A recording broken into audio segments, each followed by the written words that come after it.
Family planning کے لیے کنٹراسیپٹیو methods کا استعمال حرام نہیں ہے، لیکن یہ کہ اس کو ایک فلسفے کی حیثیت سے اختیار کرنا یہ ایمان کے منافی ہے۔ کہاں سے کھائیں گے، کیا کریں گے، کیسے کریں گے، تو اللہ تعالیٰ کی رزاقیت پر it's a vote of no confidence.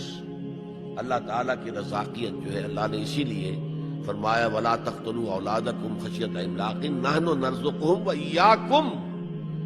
اپنی اولاد کو وہ مفلسی کے وجہ سے بھی قتل کر دیتے تھے، مت قتل کرو اپنی اولاد کو مفلسی کے اندیشے سے، ہم ہی انہیں رزق دیں گے، تمہیں بھی ہم ہی دیتے رہے۔